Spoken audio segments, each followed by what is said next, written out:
السلام عليكم ورحمة الله وبركاته. معكم حسن صيام من مدونة المبرمج.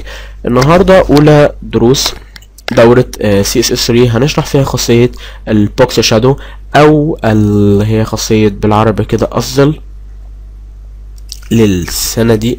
نعتبر إن ده صندوق ده صندوق لموقع محتوى، يعني ازاي ان انا اقدر اضيف فيه ايه ضل كده، ضل فين اقدر اضيف في ضل.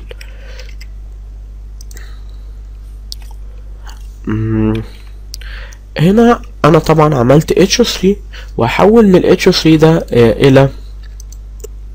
الى بوكس صندوق. هقول له هنا h3 بوردر. البوردر بتاعك يا سيدي 1 بيكسل سوليد. الكالر بتاعك هيكون ايه؟ لون ده لذيذ يعني. الويتس بتاعك ويتس هيكون يا سيدي 280 بيكسل تقريبا. بلاش 280 كبيرة، 260. والبادنج هيكون 6 بيكسل من جميع الاتجاهات. نشوف لوكال هوست اهو، ماشي مظبوط كده. انا كده كونت صندوق اهو محتوى. ازاي اقدر اضيف له انا ايه ظل؟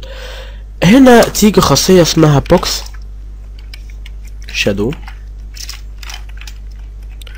خاصية اسمها بوكس شادو. الخاصية دي هي اللي هتقدر تسمح لي ان انا اقدر اكون ظل. ليها 5 حاجات مهمة، اللي هي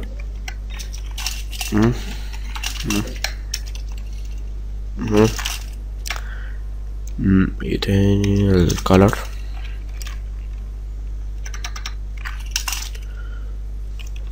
انسايد. دي ال5 حاجات دي مهمين. ليه؟ دي المخصصة من شمال او يمين، لا سوري، في دول الاتنين المتخصصين بالاتجاهات شمال ويمين وفوق وتحت. دي الخاصة بالايه؟ بالسطوع بتاع الخيال، وهتفهمها دلوقتي لان دي محتاجة اوضح يعني. والانسايد دي لو انا عايز اعمل خيالي ما يكونش لبره ان هو المحتوى يكون نازل من هنا، لا الخيال يكون لجوه. زي تقريبا المؤثرات دي ملعوب فيها شوية خيالات كده وهمات من جوه. مش نشوف هنا مثلا دي هخلي دي 10 ودي 5 ودي خليها 1 ونشوف. لا بعيدة 10 ليه؟ بلاش يا سيدي 50 بكسل صح. سوري يا جدعان.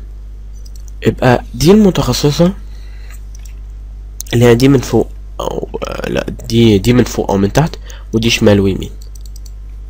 ماشي. نقول مثلا دي هتكون عشان تبقوا فاهمين المثال اوضح، دي هتكون 6 بكسل واللي جنبها هتكون 3 بكسل. ماشي. ودي هتكون 1 بكسل وده اللون اهو. ده خيال، ده خيال لمو اهو. ده انا كده عملت خيال. اللي هي تالت قيمة دي المتخصصة في ايه؟ في اللي هو التأثير بتاع الخيال. نسيف ونشوف اللي هو السطوع بتاعه. شايفين ايه؟ بقى قريب من ده تقريبا، بس ده يعني مقللين فيه شوية. نخلي مثلا ده يكون 2 بيكسل، ده برضه يكون 2 بيكسل ونشوف. او دي قريبة منه تقريبا، موسعينه شوية اهو. دي قريبة كده. انا قدرت اكون ايه؟ خيال الصندوق. تعالى كده بس نرجع تاني للمثال عشان نشوف حاجات اوضح شوية. نكبر دي شوية برضو، نخليها مثلا ايه 4 بكسل. ماشي كده. نشوف كده احنا عملنا صندوق. كده احنا عملنا ظل تاني. انا بقى مش عايز الشكل يكون طالع لي كده من هنا، لا انا عايزه يكون من بدل ما هو من ناحية اليمين ومن من تحت ومن ناحية اليمين، لا انا عايزه من ناحية الشمال ومن فوق. هضيف هنا سالب لأول قيمتين سالب. واو، وادي النتيجة. وده لو كتبت كده حاجة يعني ملحوظة نسيت اقولها، لو كتبت كده انت كده هتطبقه على كل البراوزرات. لو عايز تشغل ده في براوزر او براوزر لا، في عندنا حاجة اسمها الموز والام اس والاو والويب كيت. الموز دي مختصصة بموزيلا فايرفوكس، والام اس اوبيرا، الام اس سوري انترنت اكسبلورر، والاو اوبيرا، والويب كيت جوجل كروم وسافاري. انما دي لو عايز تطبقها على بقية المتصفحات. وبكده انتهت اول شرح لاول خاصية من السي اس اس. السلام عليكم ورحمة الله.